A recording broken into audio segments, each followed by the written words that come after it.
Bonjour à tous, bienvenue sur la chaîne de Plancton Curieux. Donc, on reprend les vidéos d'actu quotidiennes. On va aujourd'hui parler beaucoup de Bitcoin, d'Ordinals, parce que c'est essentiellement ça, les news importantes aujourd'hui. Vous le savez, le 8 mai est un jour férié, donc une activité qui est quand même assez relative. On peut voir que globalement, la carte est dans le rouge très très largement, à quelques exceptions près. On a ici Stacks, BGB qui sortent un tout petit peu du lot. Le PP, vous voyez, qui est plutôt en fait dans le rouge aussi, une baisse de 32% par rapport à hier, mais on ira voir qu'il a quand même un peu performé suite au listing notamment des ordinals sur certains échangeurs centralisés.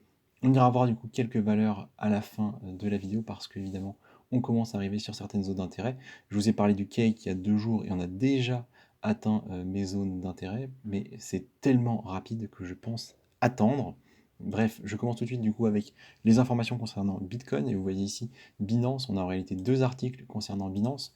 Ils ont dû en fait restreindre l'accès aux transactions sur Bitcoin, voire même les arrêter pendant certaines périodes parce que le réseau était saturé.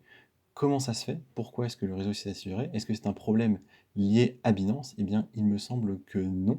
Juste, il y a énormément de transactions. Vous voyez ici les outflows, par exemple, total sur CryptoQuant. On nous montre qu'en fait, là, le 7 mai, il y a un nombre de transactions incroyable qui a été fait. Donc, vraisemblablement, c'est lié à l'information que je vous avais transmise hier, que les échangeurs centralisés visent à lister les tokens ordinals, donc les tokens de la BRC20, les tokens de Bitcoin. Donc je suppose qu'on n'appellera pas ça des tokens, que ça portera un autre nom, mais pour l'instant c'est comme ça qu'on les appelle. Donc c'est arrivé à 4 heures du matin aujourd'hui. A priori ça s'est bien passé, mais évidemment, beaucoup de gens ont anticipé une forte hausse potentielle suite à ce listing et ont voulu en acquérir ou à l'inverse en vendre. On voit ici quand même dans le titre de cet article qu'ils sont en train d'intégrer le Lightning Network, donc c'est la couche de layer 2 de Bitcoin. Donc ça par contre je suis assez surpris que Binance n'ait pas déjà intégré ce Lightning Network, c'est quelque chose qui me semble quand même assez surprenant. Donc c'est un petit peu de leur faute si ça déconne parce que évidemment les transactions sur le Lightning Network, donc sur une couche de layer 2, permettent d'avoir des transactions plus rapides, plus régulières, à des coûts plus bas. Donc il y a quand même un peu une erreur de leur part, mais bon, on n'est pas là pour faire un procès à Binance. Je pense que de toute façon, les choses ont dû être remises en place ou le seront très très prochainement.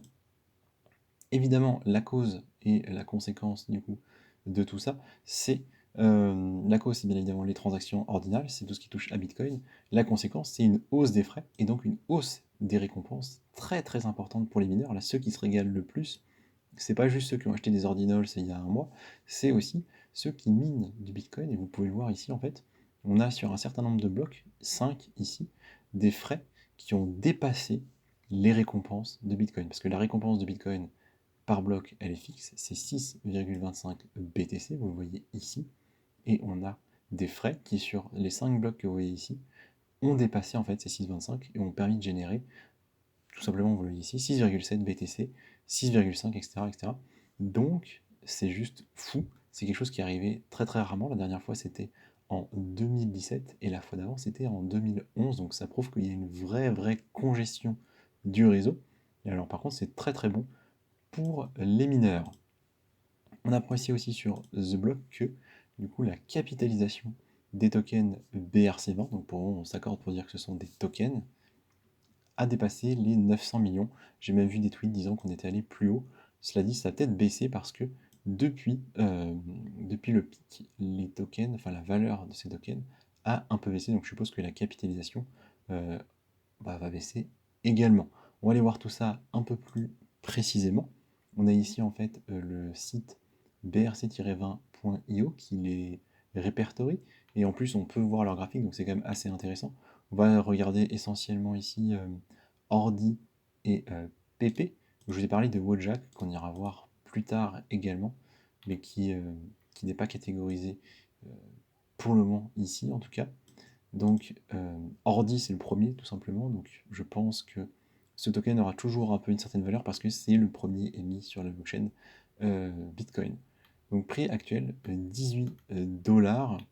Si on regarde ici juste en 24 heures, vous voyez que il y a 24 heures on était autour des 13, 13,5.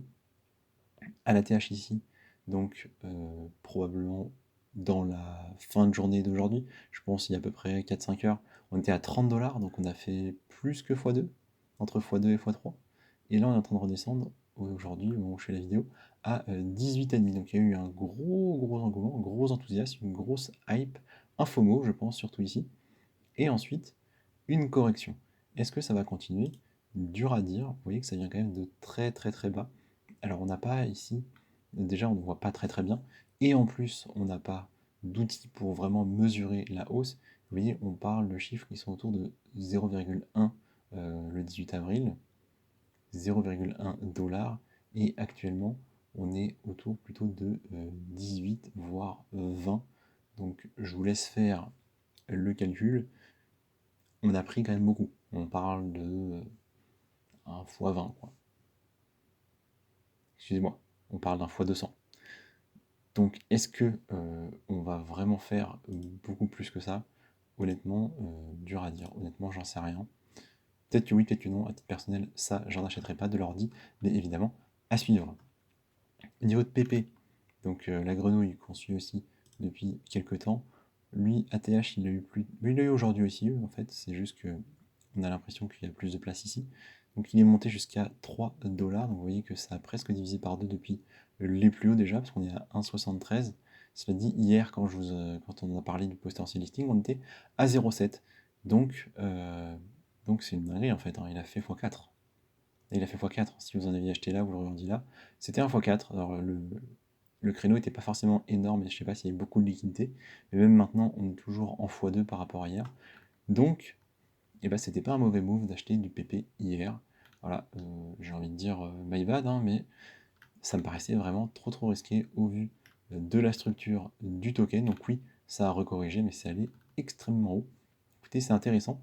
Et du coup, on sait pourquoi, hein, bien évidemment, les échangeurs centralisés qui ont commencé à lister les tokens BRC20. Donc on a en tête Gate.io et Crypto.com. Je suppose que OKX et les autres vont suivre très rapidement. Donc on nous confirme qu'évidemment ça a vraiment provoqué une hausse des frais sur la blockchain Bitcoin. D'autant que Binance n'a pas encore lissé forcément les ordis et autres tokens de ce genre-là. Donc à voir, mais quand ça arrivera, ça peut peut-être avoir un impact encore plus important. Je doute un petit peu des paroles que je suis en train de vous transmettre là, mais c'est pas impossible non plus. Ce que je vous propose du coup, c'est qu'on regarde rapidement deux indicateurs et on va aller voir le prix du coup des cryptos qui potentiellement peuvent nous intéresser, dont le Wojak. Donc ici, pour changer de sujet, les unlocks à venir, on voit qu'il n'y a pas grand chose, un peu sur DYDX, 4% quand même de la supply, c'est pas tout à fait négligeable. Pour on n'est pas dedans, on s'en fiche un peu. Le reste, c'est pas les tokens qui m'intéressent trop, à part peut-être SNX, mais dans tous les cas, on est très proche de la fin de l'unlock. Donc rien de très important ici. Et The Graph qui aura lieu dans 8 jours. Niveau de l'alcohol season, ça on va continuer à regarder tous les jours. On est toujours à 4 comme hier, vous voyez ici, donc vraiment sur les plus bas. On va voir comment ça évolue, sachant que le marché, dans sa globalité, Bitcoin inclus, on le voit ici, est plutôt en train de baisser. On est sur quand même une baisse de 4% sur la journée, ce qui n'est pas du tout négligeable pour Bitcoin. Sur la courbe, bon, vous voyez, ça suit globalement le trajet qu'on avait vu. Hier, dans le cas du portefeuille, on avait parlé notamment de curve, donc on arrive sur les 80. Peut-être que ça peut être intéressant, mais en fait, c'est tellement rouge, c'est tellement. Il n'y a tellement pas de retournement pour le moment que j'ai pas vraiment envie d'acheter, hein. Peut-être une erreur de ma part, mais pour le moment, j'ai pas envie. On a parlé de cake. Alors, je vous ai fait la vidéo là 2 jours. On était autour de, je crois, 0,3 par ici. Et bah, c'est allé directement toucher mes zones d'intérêt, c'est-à-dire entre 2,10 et 1,90. On est à 1,93 au moment de la vidéo. En fait, là encore une fois, c'est tellement direct, on est sur une chute tellement stricte, tellement sans arrêt, que j'ai envie d'attendre en fait une petite consolidation parce que potentiellement je me dis qu'on peut aller plus bas, hein. Peut-être qu'on va aller toucher cette résistance que j'avais tracée ici des 1,27 hein, qui date en fait de là, janvier 2021, qui correspond à en réalité pas grand chose, mais des zones qui me semblent être à peu près cohérentes. C'est vrai que j'irais plutôt ici sur le croisement des deux en vue semaine autour des 0,19, donc plutôt au niveau des, par exemple, des 1,19, donc à peu près 1,2 $. Donc pour moi j'attends, mais je surveille de très près si je vois des débuts de retournement potentiellement. j'en achète direct parce que là, le cours est intéressant, il est vraiment très très bas. Et enfin, on va parler un peu de Wojak du coup, parce que dans la lignée de PP, c'est le token qui nous intéressait. Et on voit que déjà, on a bien fait de ne pas en acheter hier. Je vous disais, on va aller se mettre en 4 heures. Je vous disais quand il avait rebondi au niveau, ici là, juste avant la bougie verte, au niveau des 41, ça aurait été bien de l'acheter parce que du coup il avait remonté autour de 46, 50.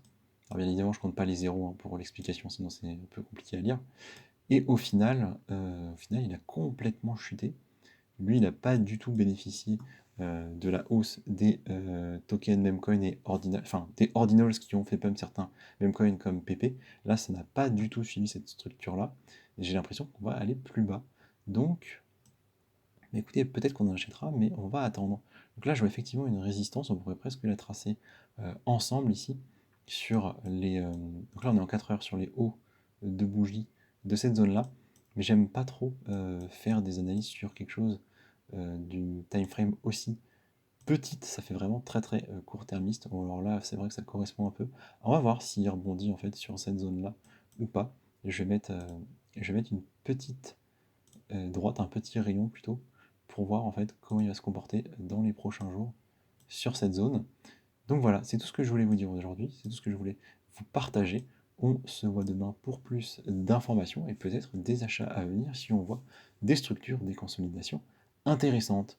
Je vous dis merci de m'avoir écouté et à demain.